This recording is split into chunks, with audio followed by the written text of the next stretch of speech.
Welcome to MarcusG.tv. I'm Chef Marcus Giuliano. I'm a chef on a mission. Today's mission is vaccines. Vaccines are so controversial, really controversial. I'm not going to judge you if you do or if you don't vaccinate your children. I'm not going to tell you that you should or shouldn't vaccinate your children. That's not my job. That's for every parent to make their own decision and to really research both sides and understand what both sides are saying, where the money's coming from both sides, and just understand the whole situation besides listening to one side. A lot of people go to their doctor, they listen to their doctor, and their doctor stands really a firm stance on vaccinations, okay? And you have to do this and this is that, and they'll throw some numbers at you and they'll do this, but are those really all true? So here's some research. I meet a lot of parents that say, I've done my research, I've done my due diligence, and I'm gonna vaccinate my children. I said, you've done your research. Okay, I said, well, here might be just a couple questions. I just saw a post, Peter Shankman. Peter Shankman is the guy who created Haro, Help a Reporter Out. He just has a brand new book out, creating customer service, something like zombie apocalypse or something, creating rabid fans or something. So I follow him. And here is something that's on his timeline. Peter Shankman. No offense, but if you don't vaccinate your kids, just unfriend me now, okay? It'll take much less awkward than when you ask me if your child can play with my child and I tell you to go to hell. This is what he has on his Facebook. This is a smart guy too. This is a really smart guy, Peter Shankman. But I find it that it's our choice what we want to do, whether we're on either side of the fence. It's our choice. But who's to say who's right or wrong?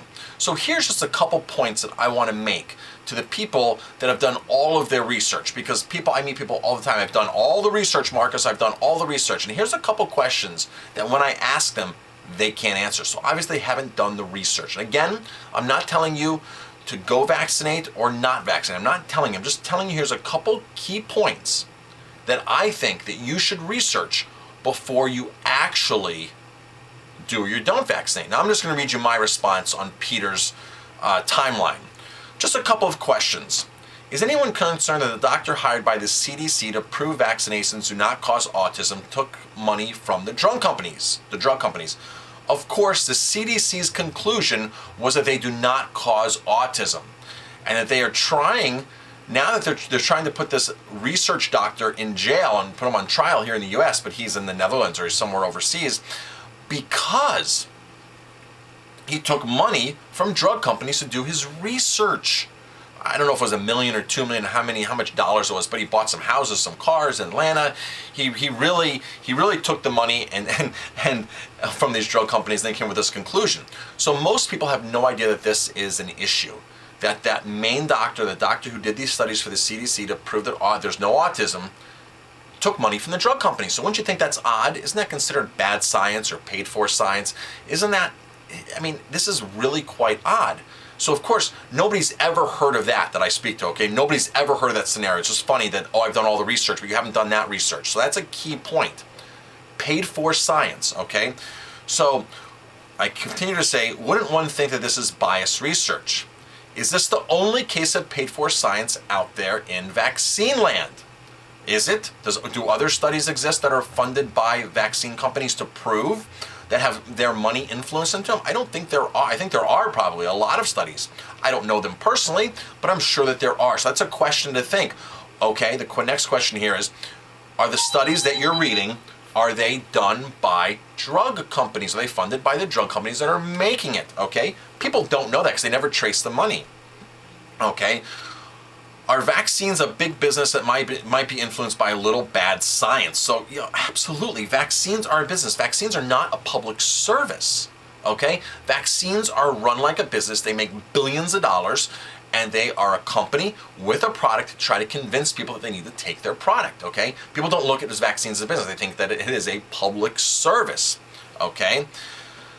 If it's only a little bad science, isn't bad science dangerous? Because people say, oh, that's just one study, Marcus, right? It was one study. Well, okay, so you have bad science. Now, isn't bad science dangerous, potentially dangerous? I think it is. Here's another question. Why does ALEC write pro-vaccination laws in lots of states? You don't know what ALEC is? American Legislative Exchange Council. If you haven't studied the American Legislative Exchange Council and who they are and how they influence our state representatives, every state out there, they're in there. They write the laws. They're not lobbyists. Lobbyists, want to get their point across. ALEC says, here you go. Here's a vacation for your family. Here's a college education. Here's such and such. Oh, by the way, here's the law that we wrote that we need passed. You don't need to change anything. Everything's been done on here. Everything's written. Just sign your name to it. That's ALEC in a nutshell. They are lobbyists on steroids, okay?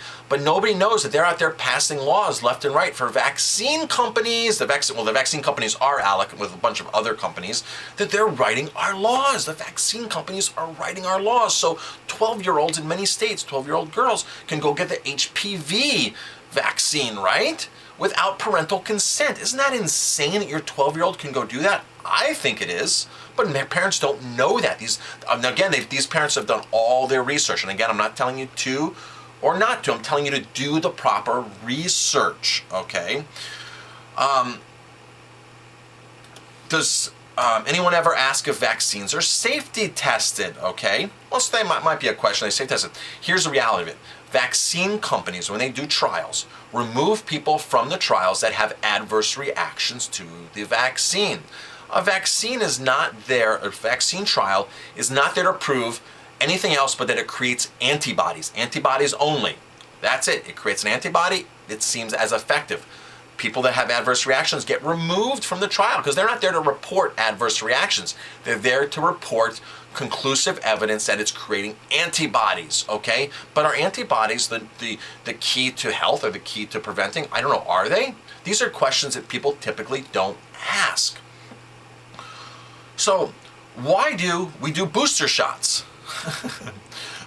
What happens when the vaccine runs out? Well, that's called a booster shot. And why do they give a booster shot? Because there's no more antibodies left. You need more antibodies. So if you're giving a booster shot to a kid in 2 years, 3 years, 4 years later, you're not taking booster shots throughout the course of your lifetime. They really established that many antibodies from the first or second shot to last your lifetime? Are they?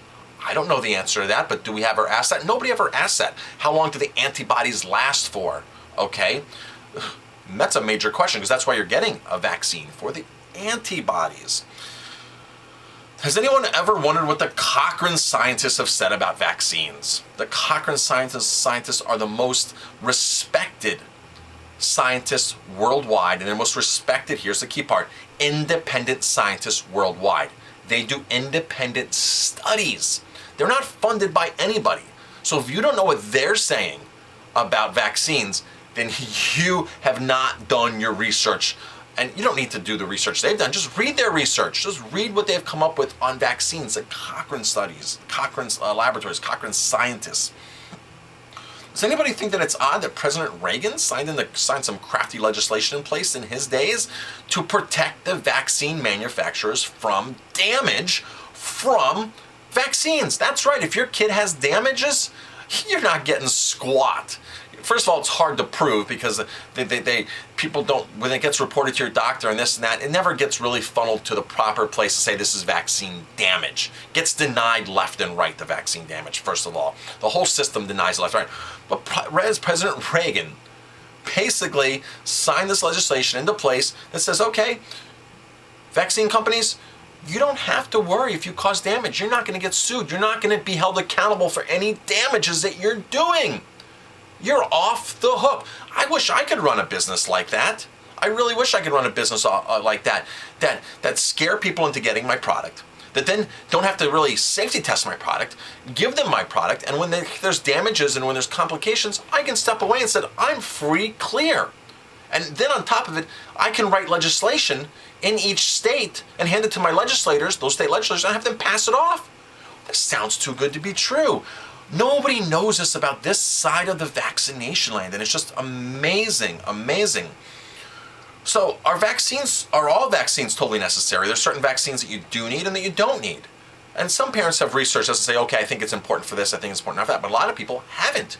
So why bombard your kids with all the mercury, all the formaldehyde, all these other foreign ingredients when when some vaccines may not be as important as other vaccines? That's just a question. Again, I'm not telling you to vaccinate or not to vaccinate. I'm just telling you to ask the right questions and you may get a better answer. Here's one thing that I do believe, okay? Those questions that I just asked are some questions that I have a problem digesting comfortably, digesting completely, okay? Here's one thing that I do know based upon what I believe. I believe that, if this is based upon a study I've read, that sugar from one drink, from one soda, from one Gatorade, will weaken your child's immune system by 50% for 5 hours. We're talking about increasing our immune system and being healthy, but how about the sugar we're bombarding our bodies with? 5 hours, 50%, your immune system's down. Now add some French fries in there, add a burger with white bread, hydrogenated soybean oil in there, chemicals, preservatives, dyes. Oh, let's have the kid finish it off with a nice big bowl of ice cream. More sugar, more mucus-causing dairy. Where's your child's immune system at then? Where in the world is your child going to go at that point? I mean, this to me, it's obvious. This is a choice that I can easily make. I can keep my kids away from foods like that, and I can easily influence them with much better foods, without the refined sugars, without the dairy, without the fried foods, without the denatured foods, without the processed foods. But here's the neat thing. I'm not going to criticize you for giving your kids soda or sugar, or I'm not going to criticize you. If you ask me, I'll tell you my opinion, but I'm not going to criticize you. But you know what the cool thing is? Your children are always welcome to have my kids' kombucha, my kids' water, my kids' smoothies, my kids' mangoes, bananas, whatever my kids have. Your kids are welcome to have them too. I don't mind sharing all that food. I'll cook them dinner at my restaurant to give them a good meal. I don't mind doing that. So, here's one thing that I absolutely know. My kids, 12 and 15, they've never been to the doctor for a sick visit. They've never been on rounds of antibiotics. They've never had ear infections. They don't know what it's like to be sick. They don't know what it's like to be sick in bed. They don't know what it's like to have pneumonia, bronchitis. They don't know any of that stuff. My kids, if they get a cold, it's one day, they just lounge around and that's it. In fact, my son, when he gets a cold, he still keeps going and going and going. Same thing I do. When I get sniffles, I get a cold, I keep running, I keep working, I keep going right through. I never really get bedridden. My kids have never been bedridden from these things that kids have all the time. They just don't. My kids don't know what it's like to be sick. It's a beautiful thing to have healthy children. In fact, my kid at 6 years old, my son Justin, at 6 years old, ran a 2 hour and 32 minute half marathon. At 6 years old, that happens to be the record, but the person who keeps the records said to me an email, I go, Marcus, I can't recognize your son's accomplishments because, however, it was on a hilly course. And we only measure kids on flat courses. I said, hilly course? It's harder to run a hilly course. The previous record was like 2 hours and 45 minutes. My son did it in 2 hours and 32 minutes on a hilly course. Needless to say, it's not a big arguing point. My son still did it in 2 hours and 32 minutes at 6 years old, half marathon, and it's been history from there with both of my kids. So, of course, do your own research, do all the research, find out all the sides to the story, not just what's being told to you by paid for science or by media and things like that. You know, this whole Disneyland thing with measles outbreaks and things. Now the USA Today has it in the paper that parents should be arrested if they're not vaccinating their kids. I want to really tell you that I can guarantee that was written by a pharmaceutical company. When I do press releases for my restaurant, I send out 50 press releases and I'll see 10, 15 articles appear about us. I'll get a Google alert, I'll go online and I'll see it. Oddly enough, that press release that I wrote, that I sent to these reporters, never gets rewritten. Nobody calls me, they just print what I wrote them. Chances are, I'm not saying it's true, but chances are the USA Today just got a press release from a pharmaceutical company, just publish a press release as an article, and that's how journalists work. And the New York Times and all these companies are afraid to stand up for the truth. 60 Minutes, because their funding comes from pharmaceutical companies. That's where it comes from. Their money comes from pharmaceutical companies. Their money comes from these companies. They could never go and bash these companies. They'll take their funding away. New York Times won't have ads. 60 Minutes won't have ads. You know, the Daily News, or whatever it is, they won't have these companies to be placing ads. You don't bite the hand that feeds you.